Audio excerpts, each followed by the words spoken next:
She was only promoting Indian heritage. I didn't know she was black until a number of years ago when she happened to turn black, and now she wants to be known as black. So I don't know, is she Indian or is she black? Well, former President Donald Trump's remarks about Kamala Harris at last week's National Association of Black Journalists convention here in Chicago have started a new conversation about race in America. Of course, the vice president, Kamala Harris, had a Jamaican dad and an Indian mom. Yeah, she has always identified as black.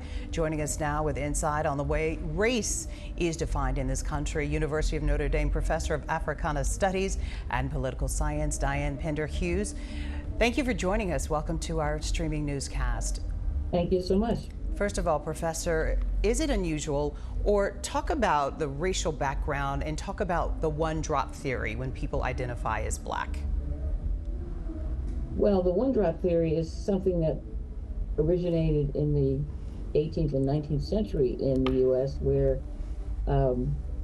regardless of your racial mix, the assumption was that if you had even 10% of the black population or black ancestry, that you would be considered legally black, and that meant you could be contained in slavery.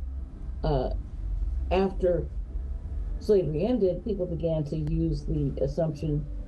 African Americans began to also acknowledge that, in the sense of this is the type of discrimination that African Americans were subject to, regardless of the limitations or the 2% of your background that might be African American.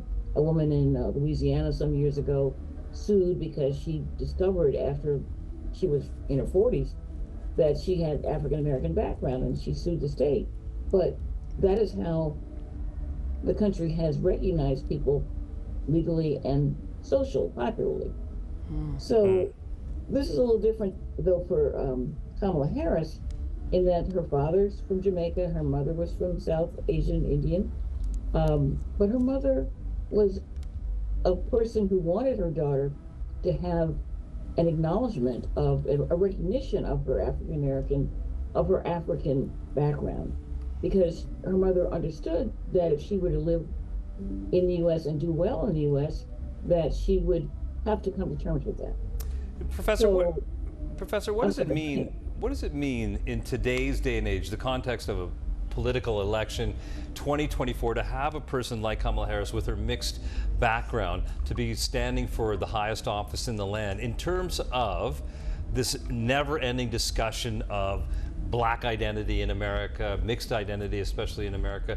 What does it mean to you, as someone who studies this kind of stuff, to have someone actually going for the biggest job in the land, given that that is such an important part of their identity? I think that it's an exciting and fascinating time. She is not ambivalent about her heritage. She understands that she has African heritage. She understands that she has Asian Indian heritage.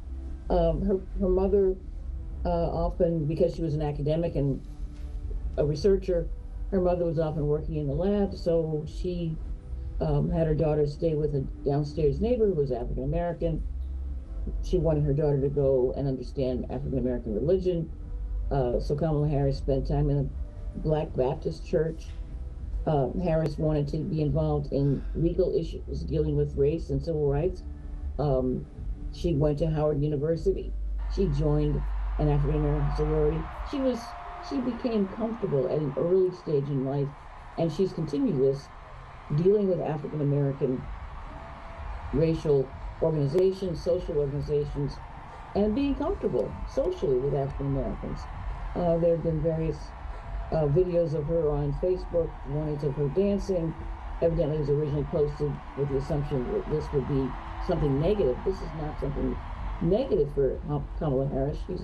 She's a person who is comfortable being of mixed heritage. And Professor, you just spoke about she joined an African-American sorority, a historically black college she attended. She was part of the Congressional Black Caucus. But let's talk about roles and race. And every time there is a vote in a state during an election, race plays a big part in how the person has been chosen. Talk about you've studied, you've researched. gender identity, racial identity. What role does race really play in our society, and how important is it in a presidential election? Well, it's a very, very powerfully important. I think so. Yes, it's very important, and it's not anything that anyone could afford to ignore. But we've had a black president before. We've not had a black woman president. We've not had an Asian woman president. We've not had a woman president. So I think that her comfort with it means she can think through issues of what is her representation going to be like in terms of her vice presidential nominee or candidate. And she's chosen a white man. Some people argue, well, maybe she should have chosen a woman. She should have chosen a Latino. Maybe she should have chosen another person of color. But she understood that she's got to make an appeal to the country as a whole, and that she can't ignore the varieties of possibilities, of the varieties of personalities and individuals who are going to be voting for her, considering her as a candidate. And in light of the election and her contestation with Donald Trump, who engages in racial hostility all the time, the kind of ridicule he was trying to make of her by talking about, oh, when did she turn black? The photos of her with her father, who's originally from Jamaica, makes it clear that she turned black when she was born, as well as Asian, because her mother took her to South Asia to visit her Indian family.